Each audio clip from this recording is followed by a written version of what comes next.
እነዚህ መልእክታት እንዴት ነው የሚፈቱት? እንዴት ነው በግላችን መልእክታትን ፈተን ማንበብ የምንችለው የሚለው ሁለት ነገር በጣም ወሳኝ።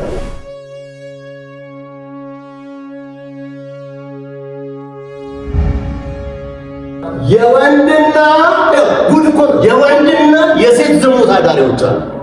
አንደኛ ቆሮንቶስ 6:9 ነው። የምንና የምን እንደረኩት የወንድና የሴት is amazing 6:9 የወንድና የሴት ወንደቃዎች የሚለው ወንደቃዎች ነው የሚለው በዛ ወንደቃዎች የሚለው በእንግሊዘኛው ስታነቡት ሜል ፕሮስቲቲዩት ይላል። ዶር ቱ ዶር ነበረ ዝሙት በቆሮንቶስ ነው። ቆሮንቶሳዊ ከሚለው ቃል ውስጥ ተቆረናጠሰ የሚል ቃል ይወጣል።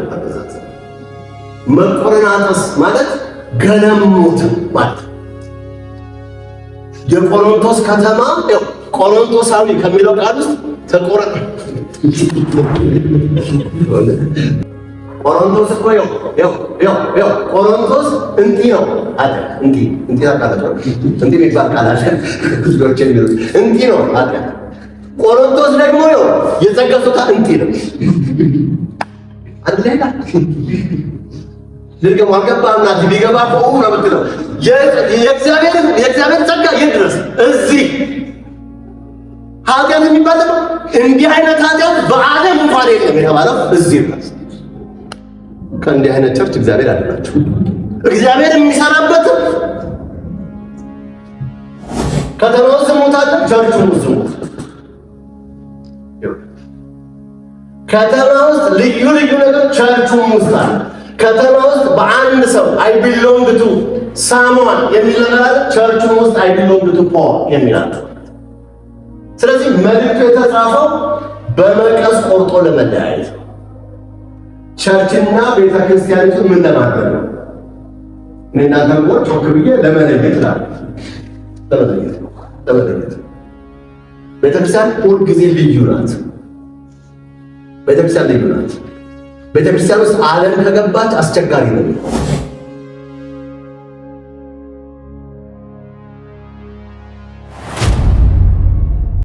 ጌታ ረዳና አንደኛ ቆሮንቶስ ላይ ነው ፎከስ ማድረገው። እኔ አንደኛ ቆሮንቶስ ላይ ነው ፎከስ ማድረግ ትንሽ የታስተምር ፈጥናለሁ እና ከኔ ጋር ቶሎ ለመፍጠን ትሞክራላችሁ ብዬ አስባለሁኝ።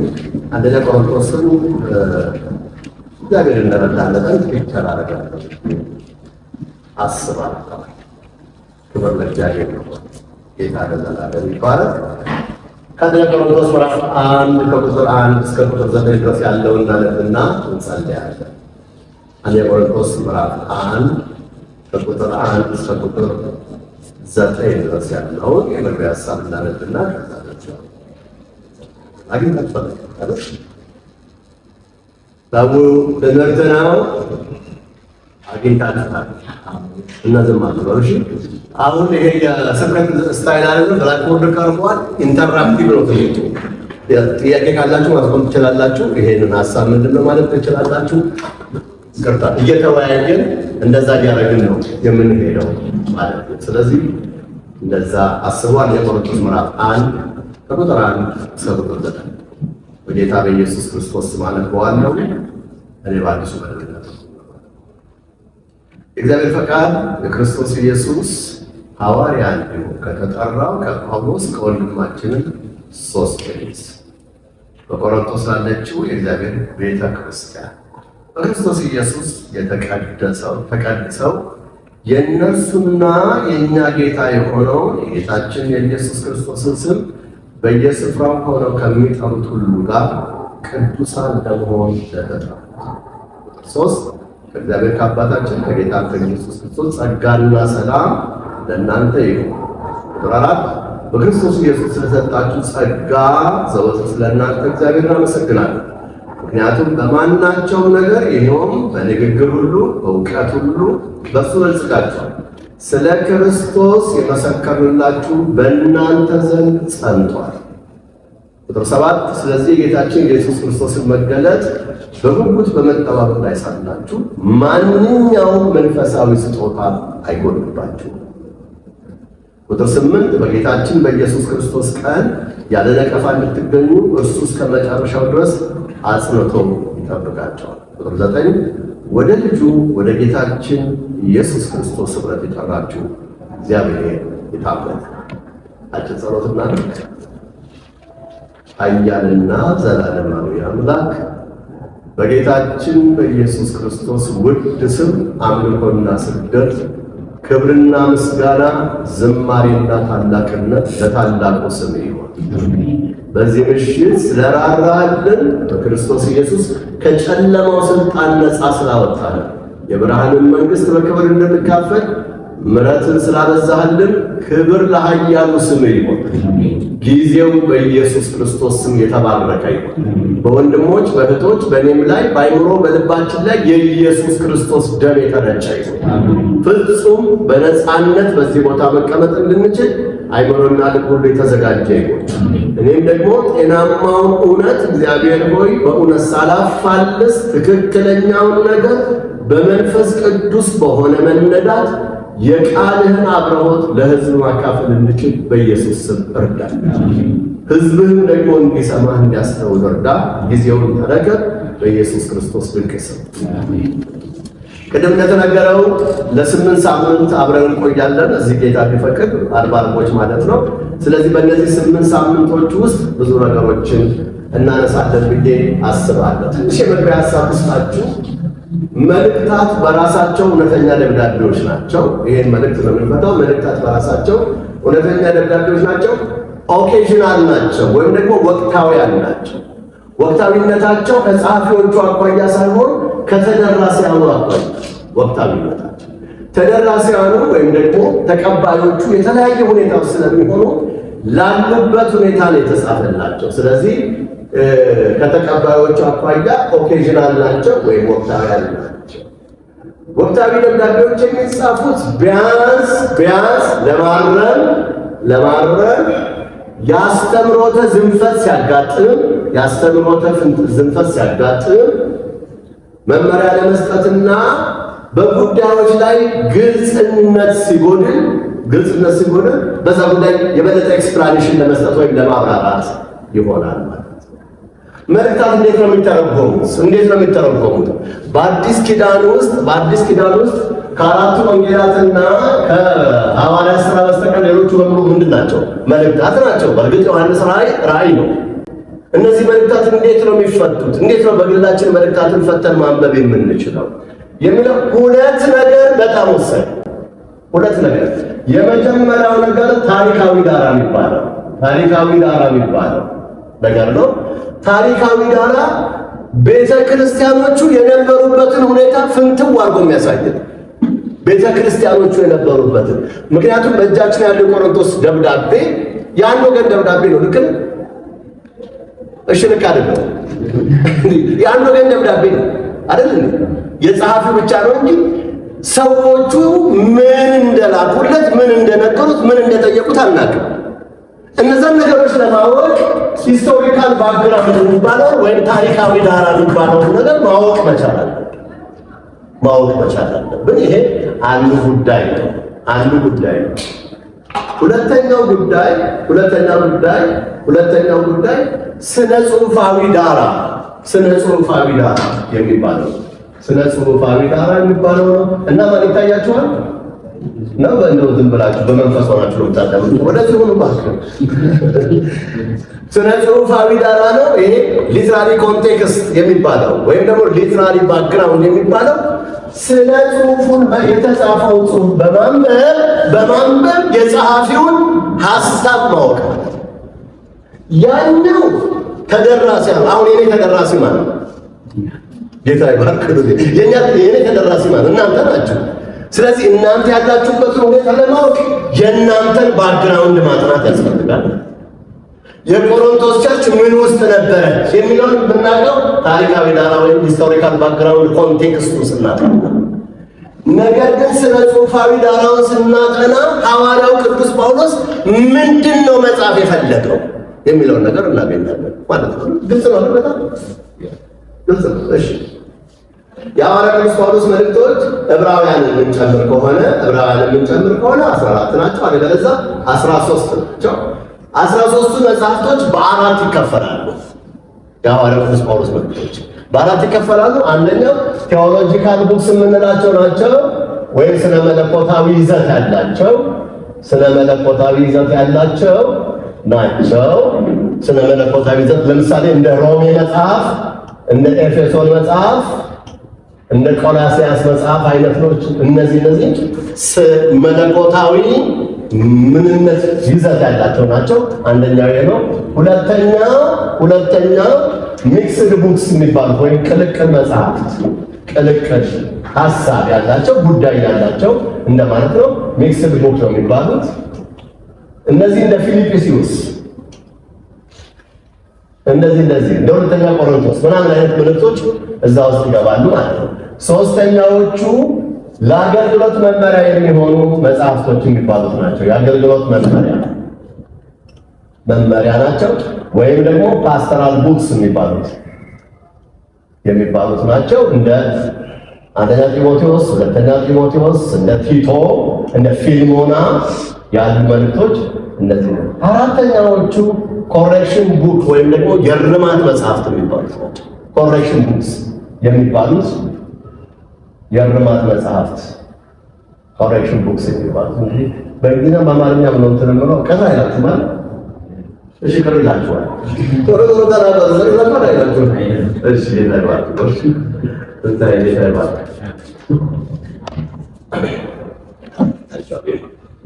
ስለዚህ ኮሬክሽን ቡክ የሚባሉት ሁለት ናቸው እስከዛ ድረስ።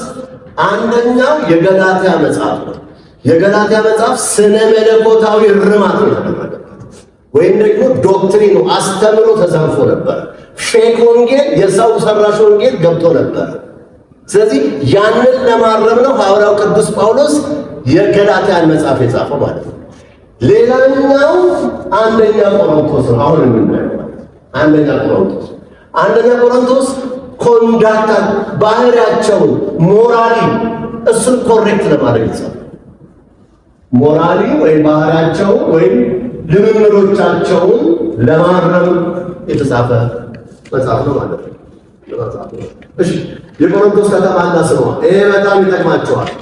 የቆሮንቶስ ከተማ በጣም ይጠቅማቸዋል። በጣም እሱን ማየት አለበት። የቆሮንቶስ ከተማ እንዴ ዝም ብሎ ቆሮንቶስ እንትኑንም ሰጣችኋለሁ። እኔ ያው ፈተና ማመጣው ከማስረዳው እሺ፣ ማስረዳውን ብቻ ጻፍ እንጂ ቃል ይበል ማስረዳውን ጻፍ እንጂ ሌላውን ኖቱን ሰጣችኋል፣ ሶፍት ኮፒ እሺ። ስለሚቀዳም ከስር እሱን ተከገል አንዳንድ ነገር እዚህ ከጻፍኩት ውጪ ነው የምናገረው። የቆሮንቶስ ከተማ ከክርስቶስ ቅድመ ክርስቶስ በፊት ቅድመ ክርስቶስ በ146 ዓመተ ምህረት የተመሰረተች ነበረች። በኋላ ሮማውያን አፈረሷት ከተማዋን። እንደገና ጁሊየስ ቄሳር የተባለው ሰው ደግሞ መልሶ ቅድመ ክርስቶስ ወይም ደግሞ ከክርስቶስ ልደት በፊት በ46 እንደገና መልሶ አነጻት። ስለዚህ ሐዋርያው ቅዱስ ጳውሎስ የቆሮንቶስን ከተማ የጎበኘው በ50 ወይም በ51 ዓመተ ምህረት ላይ ነው። ስለዚህ 46 እና 50 ምናምን ሲጨምሩበት ስንት ማለት ነው? ኦልሞስት የ100 ዓመት ዕድሜ አካባቢ ሆና ነው ሐዋርያው ቅዱስ ጳውሎስ ለጉብኝት ወደ ከተማው ሄደ። የቆሮንቶስ ከተማ በአሁኑ ዘመን እንደ ዱባይ አይነት ከተማ ነው። ብዙ የራሷ ነዋሪ የላትም። የወደብ ከተማ ናት። በዛን ዘመን ለነበረው ዓለም ሶስተኛ ከተማ ናት። የወደብ ከተማ ናት። ስለዚህ የሚበዛው ህዝብ መጤ ህዝብ ነው። መጤ ነዋሪው አሁን በዚህ ዘመን አሁን ሪሴንት የሆነ ዳታ በዱባይ የራሱ የሀገሩ ዜጋ 22% ነው ይባላል። 22%፣ 78% ምንድን ነው ማለት ነው? ከሌላው ዓለም በሙሉ ለመዝናናት ለምናምን የሚል ዘሴም ቶክን ነው ማለት ነው። ቆሮንቶስ ላይ የሚሆን የቆሮንቶስ ከተማ ህዝብ ወደብ ናት። በአብዛኛው ለመዝናናት ነው የሚሄደው። በምን እንደሚዝናና አወራቸዋለሁ። ለመዝናናት ነው የሚሄደው። በከተማይቱ ያለው ተወላጅ ህዝብ በጣም ትንሽ። በዛን ዘመን ግን ከ500 እስከ 600 ሺህ ህዝብ ይኖርባል። ዘት አሜዚንግ። የዛሬ 2000 ምናምን ዓመት በፊት 500 ሃፍ ሚሊዮን ማለት ነው። ከዛ ወይም እስከ 600 ሺህ ህዝብ የኖረባት እንደነበረ ይሄ የታሪክ አጥኚዎች ይናገራል። ውብ ከተማ ናት ቆሮንቶስ። በቆሮንቶስ አንደኛ ቆሮንቶስ 6:9 ብታነቡ ድንቅ ነው ይላል። አንደኛ ቆሮንቶስ 6:9 የሚዘረዝራቸውን ጉዶች ትንሽ ልንገራችሁ። ባለጠጎች አሉ፣ ድሆች አሉ፣ አይሁዳውያን፣ ግሪኮች አሉ፣ ባሪያዎች፣ ባላባቶች አሉ። በዛን ዘመን ፈላስፎች አሉ። የፍልስፍና ከተማ ናት። በግሪክ ያለው ፍልስፍና ሁለት ነው። በግሪክ በአቴና አካባቢ ያለው ፍልስፍና ፎከስ የሚያደርጉት ይዘቱ ላይ ነው። የአቴናዎች አካያ አውራጃ ውስጥ ያለ ቆሮንቶስ ማለት ነው። ቆሮንቶስ ያሉ ፈላስፎች ወይም ደግሞ ህዝቡ ፎከስ የሚያደርገው የንግግር ስታይላቸው ላይ ነው። ይዘቱን ጉዳይ የለው። የንግግር ስታይላቸው እንዴት አይነት ኦራተር ነው አንተ እባክህ ብሎ ይላል ማለት ነው። የንግግር ስታይላቸው ላይ ፎከስ የሚያደርጉት የአቴናዎች ይዘቱ ላይ ነው። የአሪስቶተልን የነምናምን ፍልስፍና ነጥቀውት ሰው ማለት ምንድን ነው? ሰው ማለት እኮ እንዲህ ነው። ሰው ማለት እኮ እንደዛ ክርስቶስ እንደዚህ የሚለው ነገር የግሪክ ፍልስፍና ይይዛቸዋል። እነዚህ ግን ይዘቱ ላይ ሳይሆን የንግግር ጉዳዩ ላይ ነው የሚያተኩሩት። የፈላስፎች ከተማ ናት። የወንድና የሴት ዝሙት አዳሪዎች አሉ። አንደኛ ቆሮንቶስ 6:9 ነው። የምንና የምን እንደረኩት የወንድና የሴት this amazing 6:9 የወንድና የሴት ወንደቃዎች የሚለው ወንደቃዎች ነው የሚለው በዛ ወንደቃዎች የሚለው በእንግሊዘኛው ስታነቡት ሜል ፕሮስቲቲዩት ይላል። ዶር ቱ ዶር ነበረ ዝሙት በቆሮንቶስ ከተማ። ይህን ማወቅ መልእክቱን ለማወቅ ይረዳል። መልእክቱን ለማወቅ በጣም አድርጎ የሚረዳ ግብረ ሰዶማውያን ነበሩ፣ ሌቦች ነበሩ፣ ድራንከርስ ነበሩ፣ ሰካራሞች ነበሩ፣ ጣዖት አምላኪዎች ነበሩ፣ በትንሹ ልቆች ነበሩ። ከተማይቱ ለምን ይመስላችኋል? ከተማይቱ ወደብ ናት። በአብዛኛው መጤ ህዝብ ነው። ለዚህ ነው መጤ ህዝብ ስለሆነ ምንም አይነት ሪስትሪክሽን የላቸውም ነበር። ከተማ ውስጥ 3 ትልልቅ ነገሮች አሉ። እነዚህ ይረዱናል መልእክቱ ውስጥ ስገባ ይረዱናል። አንደኛው በከተማይቱ ጉብታ ላይ በ566 ሜትር ከፍታ ላይ የአፍሮዲቷ ቤተ መቅደስ ቤተ ጣዖት ነበር። አፍሮዲቷ ቤተ ጣዖት ነበር። በዚህ በቤተ ጣዖቷ ውስጥ 1000 ሴቶች አሉ።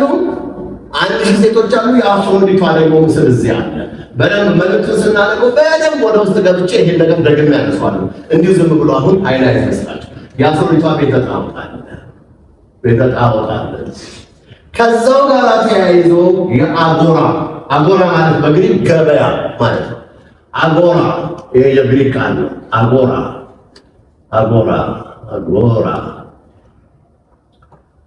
አጎራ ማለት ሱፐርማርኬት ማለት ነው። ትልቅ ገበያ አለ። በዚህ ገበያ ውስጥ እዚህ ከሚደረገው መስዋዕት የሚወጣው ስጋ ወጥቶ የሚሸጠው እዚህ ነው።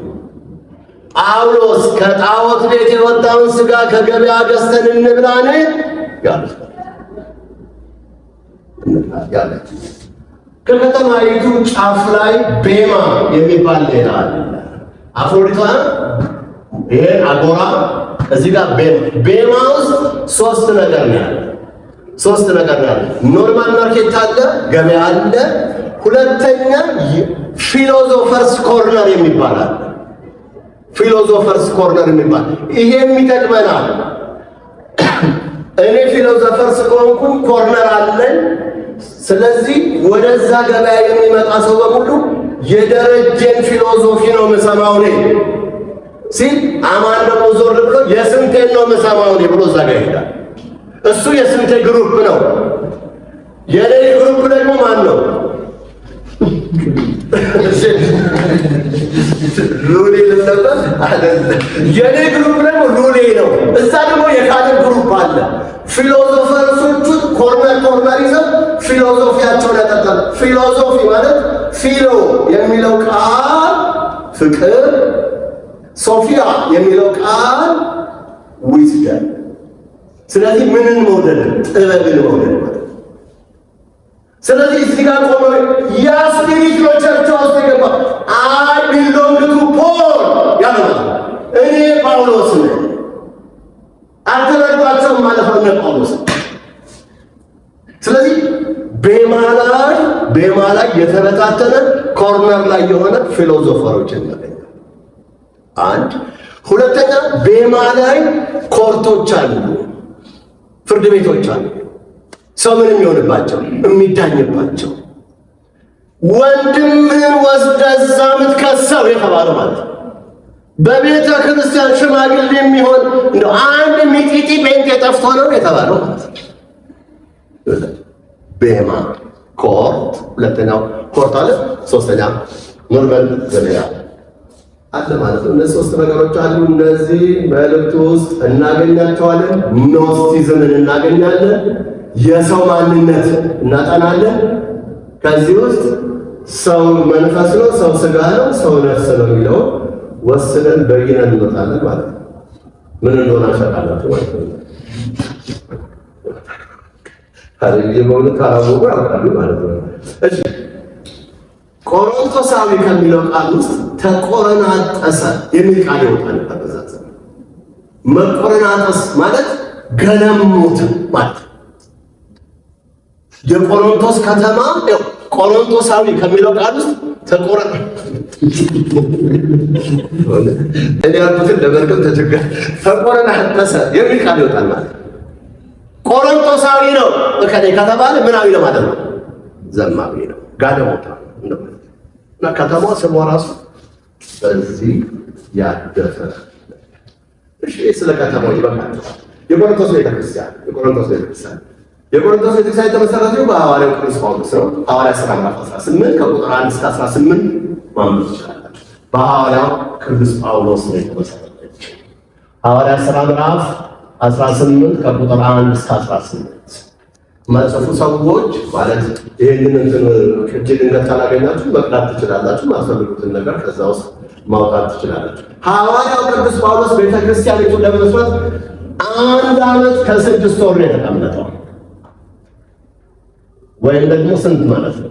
18 ወራት ነው። 18 ወራት ነው የተቀመጠው ሐዋርያው ቅዱስ ጳውሎስ በዛች ከተማ ውስጥ ማለት ነው። በዛች ከተማ ውስጥ ቤተክርስቲያኒቱ የተመሰረተችው በ50 ወይም በ51 እንደሆነ ይገመታል። 50 ወይም 51 ይጠቅመናል። ይሄ ይጠቅመናል። ሐዋርያው ቅዱስ ጳውሎስ ከሄደ በኋላ አጵሎስ ቸርቿን ጎብኝቷል። አጵሎስ ደግሞ በጣም ምናዊ ነው፣ ኦራተር ነው፣ ተናጋሪ ነው። አጵሎስ እኮ የመጥምቁ ዮሐንስን ስብከት አፋቸውን አስከፍቶ ያሰማቸው ነበር የዳኑት። ምን ማለት ነው? የመጥምቁ ዮሐንስን የንስሐ ጥምቀት ያቀረበው እንጂ አልዳነም ነበር ሰው። ግን ሰውየው ሲናገረው አፍን ከፍታ ነው የምትቀረው። ሎ የተማረ ነው እንደነ ፖል። ኦልድ ቴስታመንትን የጠጣ ሰው ነው አጵሎስ።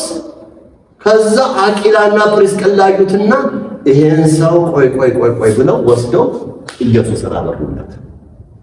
አጵሎስ ጎብኝቷታል ቸርቿን። እንደገና ፒተር ከሄድ ኦፊስ ጎብኝቷታል። አጵሎስ ለማስተማር ነው የመጣው። ፒተር በአብዛኛው ይጎበኛል እየዞረ። ስለዚህ ኬፋ የተባለ ማለት ነው። እነዚህ ሰዎች ስለጎበኛቸው እኔ ጳውሎስ ነኝ፣ እኔ አጵሎስ ነኝ፣ እኔ ኬፋ ነኝ ብለው ሰዎቹ የተናገሩ። የቆሮንቶስ መልእክት ለምን አስፈለገ? ለምን አስፈለገ? ያስፈለገበት ምክንያት ብርቱ ነው። ይሄ ከገባል ብዙ ነገር ይገባል። አሁን የምንመለከተው የቆሮንቶስ ቤተክርስቲያን ለዛሬ ነው የምንላከው። ግን እንደዚህ ሊሆነው እንጂ እናጸናዋለን በጌታ ስም። ለዚህ ቦታ ከደማ አንማር ዘንድ ያስነሳል።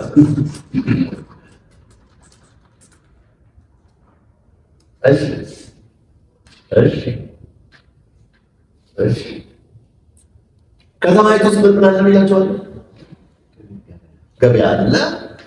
በገበያ ውስጥ የሚሸጥ ምን አለ? ስጋ አለ። ስጋ አለ። ከተማ ውስጥ ምን አለ? ዝሙት አለ። ብዙ ነገር አለ።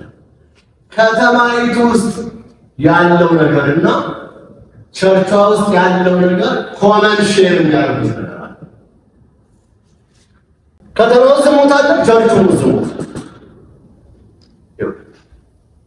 ከተማ ውስጥ ልዩ ነገር ቸርቹ ውስጥ አለ። ከተማ ውስጥ በአንድ ሰው አይ ቢሎንግ ቱ ሳሙዋን የሚል ነገር አለ። ቸርቹ ውስጥ አይ ቢሎንግ ቱ ፖል የሚል አለ። ስለዚህ መልእክቱ የተጻፈው በመቀስ ቆርጦ ለመለያየት ነው። ቸርችና ቤተክርስቲያኒቱ ምን ለማድረግ ነው? እኔና ደግሞ ጮክ ብዬ ለመለየት ላለ ለመለየት ቤተክርስቲያን ሁል ጊዜ ልዩ ናት። ቤተክርስቲያን ልዩ ናት። ቤተክርስቲያን ውስጥ ዓለም ከገባች አስቸጋሪ ነው የሚሆነው። ዓለም ከገባች አስቸጋሪ። ስለዚህ ፖል ይህንን መልእክት ላከላቸው ማለት ነው። መልእክቱ የተጻፈው በ55 ወይም በ56 ነው። በ55 ወይም በ56 ነው። ፖል በዛን ጊዜ ይህን መልእክት በሚጽፍበት ጊዜ ሐዋርያው ቅዱስ ጳውሎስ በኤፌሶን ነበር። በእስያ ያሉት ሰላም ይሏቸዋል ብሏል። 1 ቆሮንቶስ 16 ያለ። ስለዚህ በእስያ ያሉት ሰላም ይሏቸዋል ካለ ከየት ነው እየተጻፈ ያለው? ከእስያ ካለ ደግሞ ኤፌሶን ነው። ምዕራፍ 19ን ማንበብ እንችላለን ማለት ነው። እሺ አጠቃላይ አከፋፈሉ አንድ ጊዜ አውትላይን እንስጣችሁ። አትጻፉት፣ ምክንያቱም እያንዳንዱ ዲቴል ስለሆነ። ምዕራፍ 1 ቁጥር 1 እስከ ቁጥር 9 ድረስ አጠቃላይ መግቢያ እስከ ከተሩ ነው የሚሆነው። 16ቱን ምዕራፍ እንነግራለን። ምዕራፍ 1 ቁጥር 10 እስከ ምዕራፍ 4 20 የመለያየት ችግር። ምዕራፍ 1 10 እስከ 4 20 የመለያየት ችግር ነው። ምዕራፍ 5 ከቁጥር 1 እስከ 13 የመቻቻል ችግር ነው። ትምህርቱ የተሰጠው በኖስቲዝም ትምህርት ውስጥ ላለው ለሊበርቲኒስቶች ነው። ነፃነት አብያተ እናየዋለን። ለሊበርቲኒስት ነው። ቸርች ውስጥ የእንጀራ እናቱን አግብቶ ቸርች ውስጥ መጥቶ እያገለገለ ምን ብለውታል? አጨብጭበው ዌልካም ብለውታል። ለሱ ሰውዬ ነው። ምዕራፍ 5 ምዕራፍ 6 ከቁጥር 1 እስከ 11 ያለመቻቻል ችግር ነው። ያለመቻቻል ችግር ነው። ይሄም ደግሞ ለነፃነታውያን ነው። ምዕራፍ 6 ከቁጥር 12 እስከ ቁጥር 20 ድረስ ለነፃነታውያን የተሰጠ ምላሽ ነው። አሁንም የተሰጠ ምላሽ ነው። ምዕራፍ 7 ከቁጥር 1 እስከ 40 ድረስ ለአሴቲካውያን የተሰጠ። አሴቲክ ማለት ምናኔ በትዳር ውስጥ እንኳን ከሚስቶቻቸው ጋር የግብረ ሥጋ ግንኙነት አይፈጽሙም። ለምን? መንፈስ ይረክስብናል፣ ስጋችን ቁስ ነው ብለው ስለሚያ የኖስቲክ ትምህርት ቀላል እንዳይመስላችሁ በጣም ነው የምንገባው ወደ ውስጥ። ስለዚህ ሰው ሚስት ካገባ ከሚስቱ ጋር የሚያደርገው ግብረ ሥጋ ግንኙነት ምን ሊያደርገው አይችልም። መንፈሱ ምን ሊያደርገው አይችልም። ሊያረክሰው ወይም ሊያሳድፍ አይችልም ብሎ ያለው ማለት ነው። በትዳር ዙሪያ አንድ 4 ትምህርቶችን ይሰጣል። ምዕራፍ 8 ሁለት ትምህርት ነው ያለው። ምዕራፍ 8 ሁለት ጥያቄ ነው ለፖል የቀረበለት።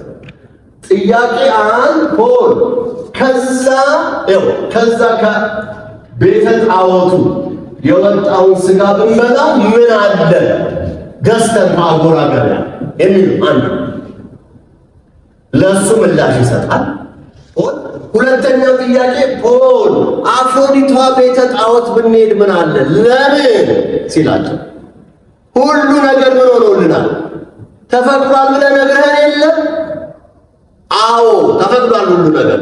እዛ ብንሄድ ልክ እኮ እነዛ ቢዩቲፉል ሴቶች ያንን ጣዖት አርደው ደሙን ረጭተው ከዛ ወዲያ ስጋውን ኤቭሪባዲ ሲበላ አብረን ብንበላ ልክ ስጋው ከሰዓት በኋላ ሙቀት ሲሆን ወደ ገበያ ሲወጣ ዘፈን ሲጀመር የአፍሮዲቷ ስፒሪት ይወርዳል ተብሎ ሲታሰብ ያን ጊዜ እኮ ሹልክ ብለን እንወጣለን። ፖል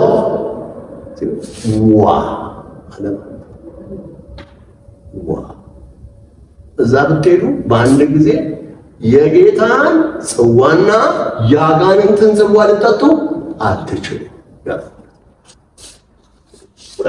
ምዕራፍ 8 እስከ 10 እነዚህ ከነ ኢሉስትሬሽኑ ያስቀምጣል። ምዕራፍ 10 ከተባለ በኋላ ምዕራፍ 15 ነው። ምዕራፍ 15 ስለ ትንሣኤ ለሙታን የለም ብለው የሚያስተምሩ ነበሩ ሰዱቃውያን። እንደገና ደግሞ የኖስቲዝም ትምህርት ይሄ ስጋ ቁስ ስለሆነ እንደገና ተመልሶ ትንሣኤ አያገኝም ይሉ ነበር ማለት ነው። ትንሣኤ የለም ለሙታን ሲሉ ፖል አለ። ትንሣኤ ከሌለማ የእኛ አገልግሎት ከንቱ ነው ብሎ ያስተምረው ማለት ነው። ያንን አመጣና ምዕራፍ 11 እስከ ምዕራፍ 14 የፓብሊክ አገልግሎት ምን እንደሚመስል ትንሽ ተናግሮላችሁ። እሺ ምንም ማለት ነው። ምን ነው ትንሽ ይጥላል። እሺ ቅድም ያነበረው አሁን ቢብሊካል እንትኑ እንዴ ምዕራፍ 1 ከቁጥር 1 እስከ 9 ጳውሎስ በሰላምታ ውስጥ የሚያስተላልፋቸውን ቴዎሎጂዎች ላሳያቸው። በሰላምታ ውስጥ ምዕራፍ 1 ከ1 እስከ 8 እስከ 9 ሰላምታ አይደል የሚያስተላልፋቸውን ቴዎሎጂዎች ምን ይላል? በእግዚአብሔር ፈቃድ የክርስቶስ ኢየሱስ ሐዋርያ እንዲሆን ምን ከሆነ ከተጠራ እና 3 መጠራቶችን ያነሳል። እዚህ ስፍራ ላይ የአገልግሎት መጠራትን ያነሳል። ሁለተኛ እዛው ቁጥር 2 ላይ በቆሮንቶስ ላለችው የእግዚአብሔር ቤተክርስቲያን በክርስቶስ ኢየሱስ ተቀድሰው የነሱና የኛ ጌታ የሆነው የጌታችን የኢየሱስ ክርስቶስን ስም በየስፍራው ሁሉ ምን ከሚጠሩት ጋር ይላል። ለአገልግሎት መጠራት፣ በቅድስና መጠራት፣ ሁለተኛው ሐሳብ መጠራት፣ 3 መጠራት ነው ያለው በእነዚህ ክፍሎች ውስጥ። ሶስተኛው ቁጥር 9 ላይ ወደ ልጁ ወደ ጌታችን ኢየሱስ ክርስቶስ ህብረት ምን ያደርጋችሁ የጠራችሁ። ለህብረት መጠራት፣ ለቅድስና መጠራት፣ ለአገልግሎት መጠራት ኮሊንግን ያነሳል ማለት ነው። በመግቢያ ይሄንን ነው የሚመጥነው። ጳውሎስ ምን አለ? አይሁዳዊ ነው ወይስ ግሪካዊ? አይሁዳዊ ነው። አይሁዳዊ አንድ ነገር እንዴት እንደሚጽፍ ላትድንገራችሁ። አይሁዳዊ አንድ ጥቅል ነገር ያነሳል። ከዛ በኋላ ጥቅል ነገርን በመዘርዘር ነው የሚጽፍ። ጥቅል ነገር ያነሳል። ከዛ በኋላ ያን ነገር ምን ያደርጋል? ይዘረዝራል። እነዚህ ነገሮች ጳውሎስ የሚዘረዝራቸው እነዚህ ነገሮች ይዘረዝራል። በመልእክት ውስጥ እናገኛቸዋለን። እግዚአብሔር ለቅድስና ጠርቶናል ብሎ ሁሉ ይናገራል ማለት ነው። ሁለተኛ ቸርቻ ውስጥ ያለው ችግር ምንድን ነው? የመለያየት ምንድን ነው?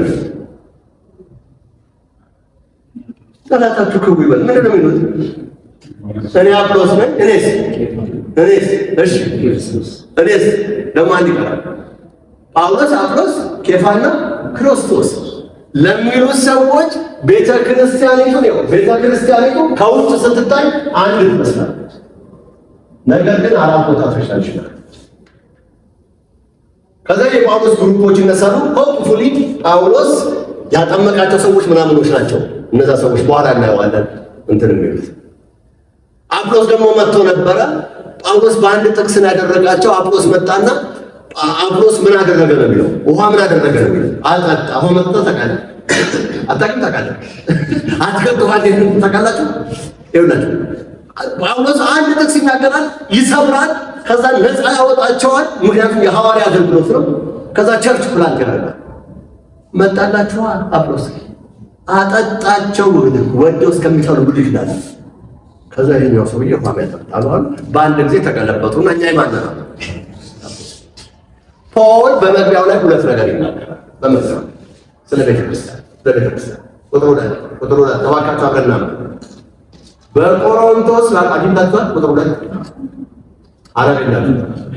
እሺ ቁጥር 2 በቆሮንቶስ ላለችው የጳውሎስ ቤተክርስቲያን ደሳይ ምንድን ነው የሚላቸው? በቆሮንቶስ ያለችው የማን ቤተክርስቲያን ናት? የእግዚአብሔር ናት።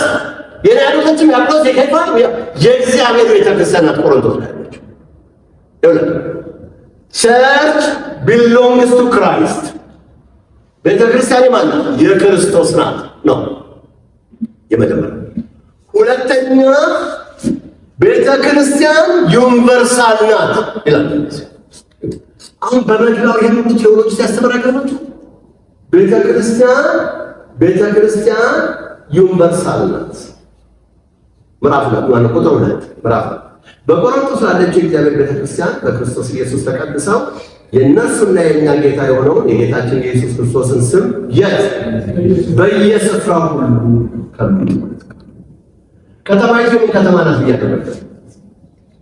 እግዚአብሔር እዚህ ስለ ስርዓት ያህል ባለዱስ ጋንጅሽ ከተማይቱ ማናት? የእግዚአብሔር ቸርቿ ናት። እግዚአብሔር ስለ ስርዓት ያህል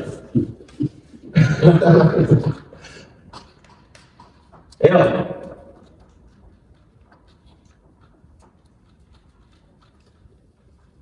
ወይስ እንዳስብበት ነው እንዳስብበት አንጀቴ እንዳቃጠለኝ። ቤተ ክርስቲያኒቱ ከተማይቱ የወደብ ከተማ ናት። የወደብ ከተማ ላይ ከተለያየ አቅጣጫ ምኖች ይመጣል። ሺፕ ምንድን ነው? መርከቦች ይመጣል። በዛን ዘመን ጉዞ በመርከብ ነው፣ ንግድ በመርከብ ነው። ከተለያየ አቅጣጫ መርከብ ይመጣል።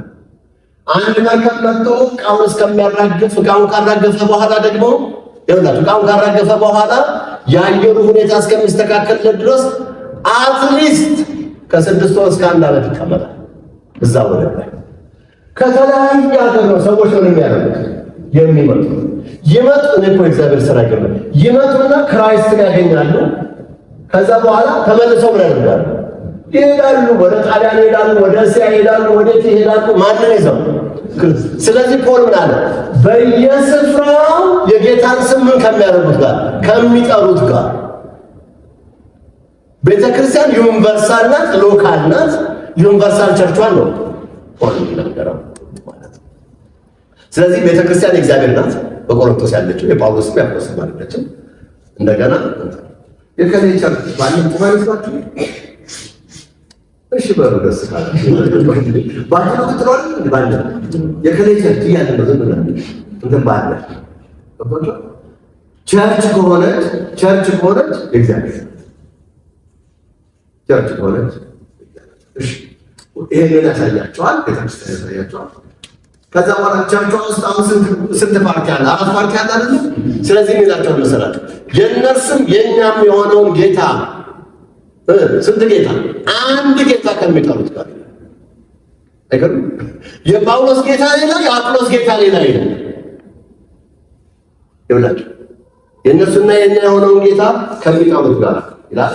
ጌታ አንድ ነው ብሎ ያስተምራል። ሌላ እስካቶሎጂ ያስተምራል። ይላችሁ ነገረ ፍጻሜን ያስተምራል። ቁጥር 7 እና ቁጥር 8 ቁጥር 7 እና ቁጥር 8 ቁጥር 7 እንደዚህ ይላል። ቆሮንቶሶች እኮ የታደሉ ናቸው። ቆሮንቶስ እኮ ቆሮንቶስ እንዲህ ነው አለ። እንዲህ ታውቃላችሁ? እንዲህ የሚባል ቃል አለ። ብዙዎች የሚሉት እንዲህ ነው አለ። ቆሮንቶስ ደግሞ የጸገሱታ እንዲህ ነው አንድ ላይ ልርገም አልገባና ቢገባ ቆሙ ነው የምትለው። የእግዚአብሔር ጸጋ የት ድረስ? እዚህ ኃጢአት የሚባል እንዲህ አይነት ኃጢአት በዓለም እንኳን የለም የተባለው እዚህ ድረስ። ከእንዲህ አይነት ቸርች እግዚአብሔር አደላችሁ። እግዚአብሔር የሚሰራበት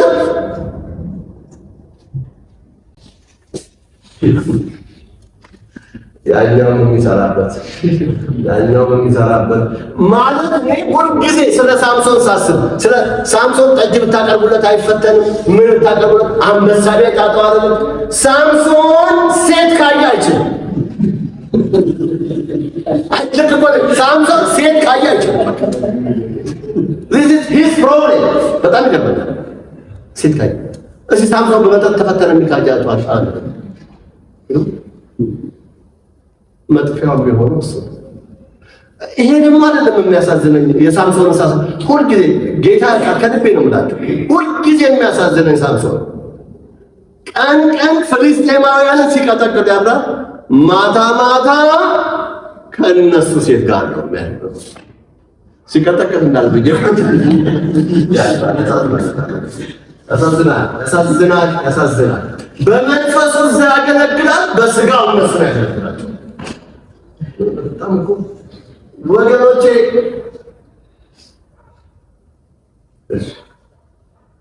አንዳንዴ የጸጋ ስጦታ ጉዳይ እንዳይደልልን እግዚአብሔር በሰው ላይ ሲሰራ እንዳይደልልን ማለት ነው። እንዳይደልልን እንዳታደልልን ማለት ነው። ነገረ ፍጻሜ ላይ ሁለት ነገር ነው ያነሳው። ነገረ ፍጻሜ ላይ ቁጥር 7 ስለዚህ የጌታችን የኢየሱስ ክርስቶስን መገለጥ በጉጉት አይገርማችሁ?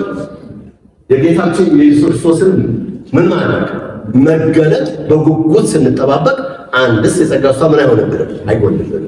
ስለዚህ ምን እንደሚላቸው ክርስቶስ ኢየሱስ አንድ ቀን በክብር ምን ማድረግ አይቀርም፣ መገለጡ አይቀርም እና ያንን በጉጉት ጠብቁ ብለው ይነግራቸዋል። እስካቶሎጂ ትምህርት ይባላል ወይም ዘመነ ፍጻሜ ትምህርት ይባላል። ሁለተኛው ቁጥር 8 በጌታችን በኢየሱስ ክርስቶስ ቀን ያለ ነቀፋ ሆናችሁ እንድትገኙ። ይሄ የፖል ቴዎሎጂ ነው። ያለ ነቀፋ ሆናችሁ እንድትገኙ እንዴ ሲሉት ይሄንን ሄዳችሁ ተሰሎንቄ 5:23 ላይ ሪፈር አድርጉ ነው የሚላቸው። ጌታችን ኢየሱስ ክርስቶስ በሚገለጥበት ጊዜ ነፍሳችሁ፣ ስጋችሁ፣ መንፈሳችሁ ሰው ማን ነው? መንፈስ ነው። ቀስ እያለ ሲመጣ ሰው ማን ነው? ነፍስ ነው። ስጋ መንፈስ ያለው ነው። ነፍሳችሁ፣ ስጋችሁ ለመንፈሳችሁ ያለ ነቀፋ ሆነው እንዲጠበቁ በጌታ ቀን የኖስቲዝምን ትምህርት እየተካፈለ ሌላ መንፈሳዊ ስጦታ ላይ ለሰዓት መንፈሳዊ ስጦታ ምዕራፍ 12 ላይ ይሄንን የቆሮንቶስን መጽሐፍ አጻጻፉ ጳውሎስ እንደዚህ ነው የሚያደርገው።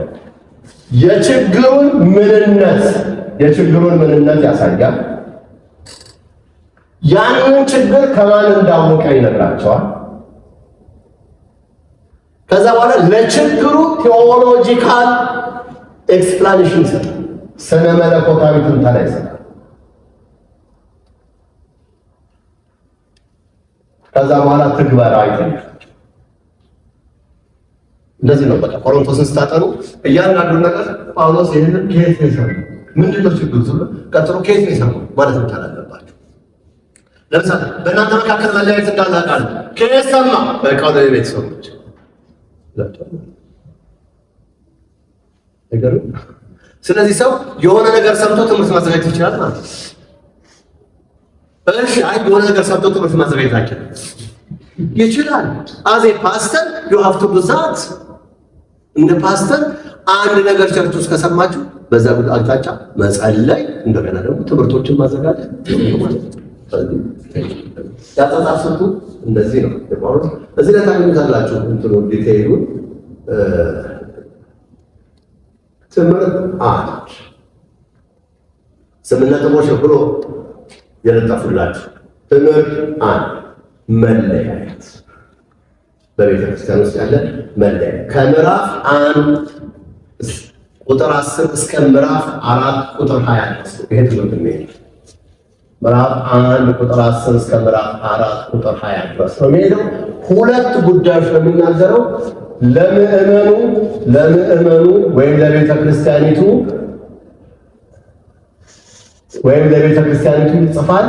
ከዛ በኋላ ደግሞ ለአገልጋዮች ስለ አገልግሎት ይሻላል ስለ አገልግሎት ይጽፋል።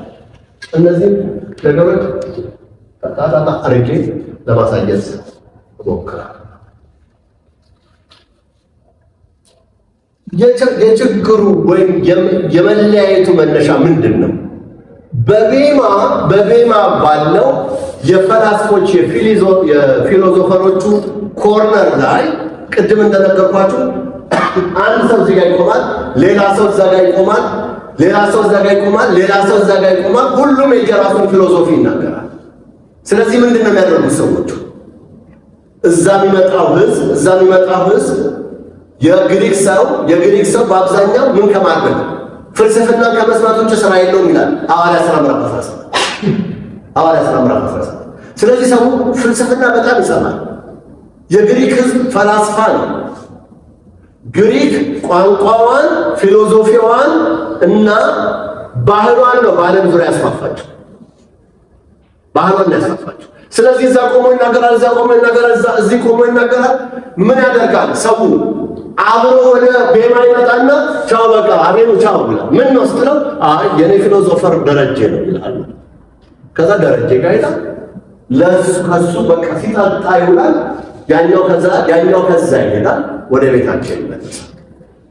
ልክ እንደዚህ ነው አጵሎስን፣ ጳውሎስን እና ማንም ኬፋን ያዩአቸው ማለት ነው። በዛ መንገድ የተረዷቸው። ስለዚህ ቸርቿ ውስጥ ተመጡና እኔ ጳውሎስ ነኝ አለ፣ እኔ አጵሎስ ነኝ፣ እኔ ኬፋ ነኝ፣ እኔ ክርስቶስ ነኝ አለ። ክራይስትንም እንደ አንድ ቡድን መሪ ነው ያዩት። ስለዚህ ወንጌል ገብቷቸው አልገባቸው። ስለዚህ ፖል 3 ነገር ያብራራላቸዋል። ወንጌል ምንድን ነው? ወንጌል እንዲህ ነው ይላል። አንድ ሁለተኛ እንዴት እንደሰማችሁ እንደዳናችሁ ተመልከቱ ይላል። ሶስተኛ እንዴት እንደሰማችሁ ተመልከቱ ይላል። እነዚህ 3 ነገሮች ይናገራሉ። በመጀመሪያ ላይ ምዕራፍ 1 ቁጥር 18 እስከ 5 ምዕራፍ 1 ቁጥር 18 እስከ 5 ወንጌል የሰው ጥበብ አይደለም። የሰው ጥበብ ከቁጥር 18 እስከ ቁጥር 20 አብረን ቃሉ ላይ ፎከስ የምናደርገው አትስሙ። ቆሮንቶስ ጠቢብ የት አለ? ሊቅስ የት አለ? የዘመኑስ ፈላስፋ የት አለ? እግዚአብሔር የዓለምን ጥበብ ሞኝነት አላደረገም? የዓለምን ጥበብ ሞኝነት አላደረገም? መልሱ ምንድን ነው? አርጓል። ይሄ ሪዮርቲካል የሚባል ንግግር መልሱ በውስጡ እንዳለ ይታወቃል። ሪሆርቲክ የሚባለው ወይም ደግሞ እንዲህ አይነት የንግግር ጥበብ በውስጡ መልሱ እንዳለ አሁን ቆሞ የሚያገለግለን የዚህ ቤተክርስቲያን አገልጋይ አይደለምን ሲባል መልሱ ምንድን ነው? አይደለም ነው ኦልሬዲ ይታወቃል። ስለዚህ እግዚአብሔር ይሄንን ጥበብ ለምንድን ነው ከንቱ ያደረገው? ለምንድን ነው ከንቱ ያደረገው? ቁጥር 20 ከእግዚአብሔር ጥበብ የተነሳ ዓለም በገዛ ጥበቧ እግዚአብሔርን ማወቅ ስለተሳናት ነው።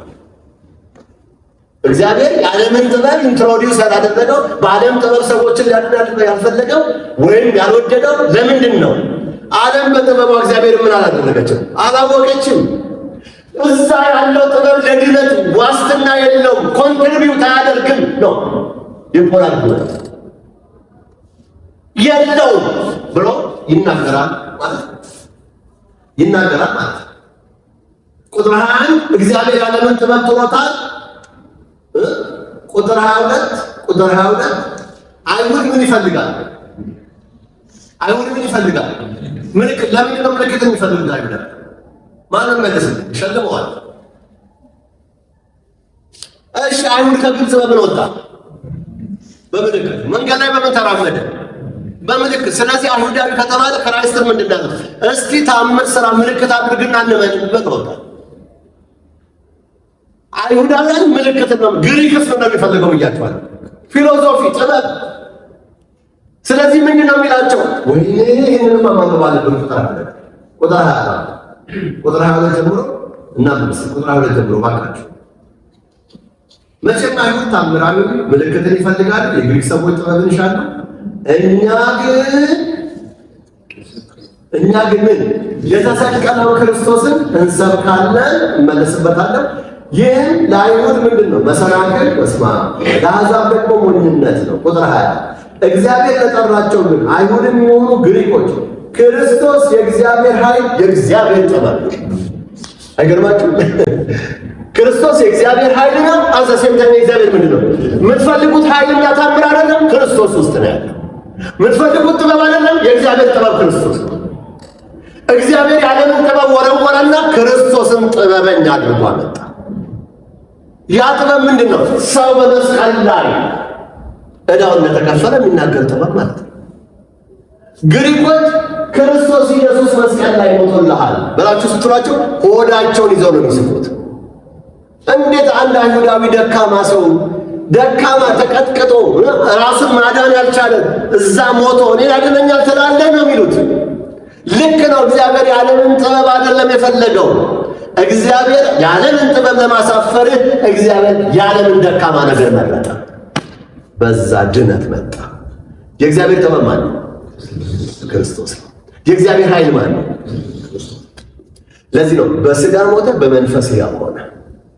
ሮሜ ምዕራፍ 1 ከ1 ጀምሮ ሲነግረን ምን አለ? ሐዋርያው ቅዱስ ጳውሎስ በሥጋ ከዳዊት ዘር የሆነ ይኸውላችሁ የሞተ ነገር ግን በቅድስና ኃይል በትንሣኤው መንፈስ የእግዚአብሔር ልጅ ሆኖ በኃይል የተነሳ ትንሣኤው ኃይል ትንሣኤው ኃይል።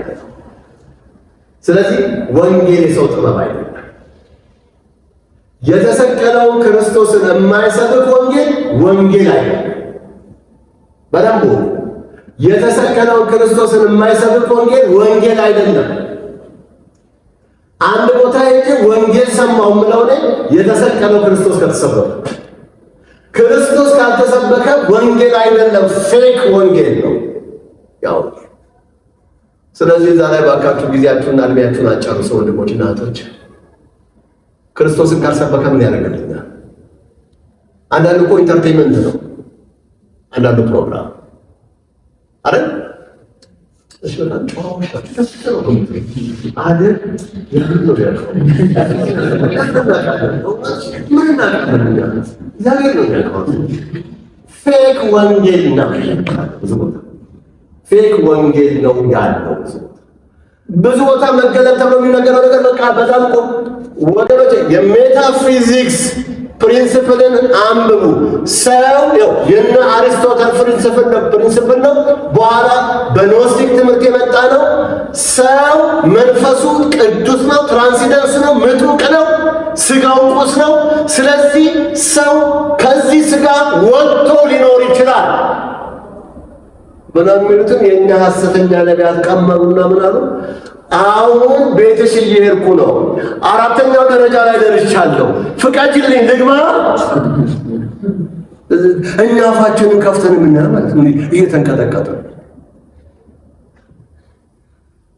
ሰው እንዴት ከሰውነቱ መንፈሱ ሊወጣ ይችላል? ትምህርቱ መሰረቱ ሰው መንፈስ ነው የሚስሉ ነው።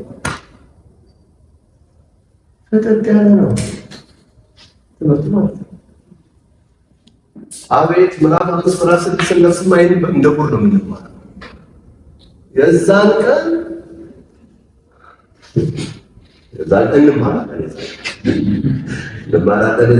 እንማራለን።